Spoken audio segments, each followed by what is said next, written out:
Here I continue the case I started discussing in part 1 of this series. As time progressed, criticism, attacks on girls' upbringing and parents, disrespecting her parents, did not remain limited to household tasks and cooking. Even when she followed instructions exactly and correctly, she was still told very aggressively that she was still wrong.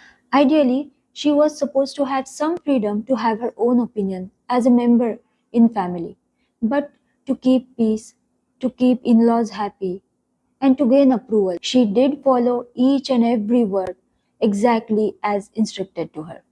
But eventually, mother-in-law created some or other way to prove her wrong, either by twisting the instructions or by shifting the standards. The girl was made to appear careless and incapable.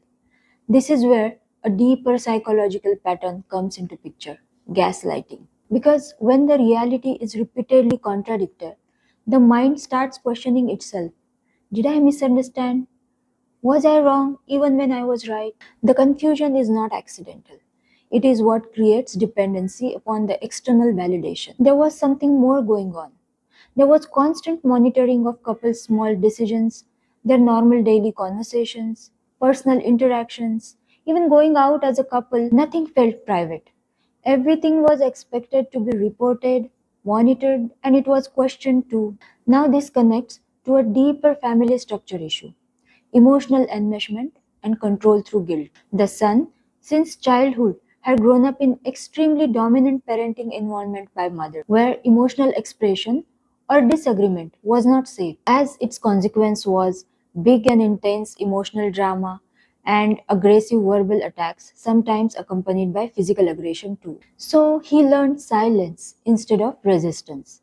Silence here was a coping mechanism. The mother used strong emotional narratives like sacrifice, upbringing efforts, emotional suffering, and then expectation of lifelong obligation was put forth. So indirectly, the deal here became: as I have given birth and did these things for you, I can do whatever I want with your life. Even if it emotionally harms you, makes you suffer, breaks your marriage, or emotionally destroys your wife, you are obliged to tolerate it without complaining. And it's your duty to keep yourself and your wife connected and available to us to do whatever we want to do. This is what psychology calls guilt and obligation based emotional control, where the child feels, if I disagree, I am ungrateful.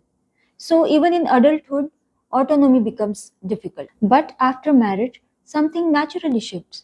He begins expressing himself, he begins to connect with his wife, he begins living as an individual. And that change disrupts the existing control system. Watch my third and last reel of this series to know what happens next.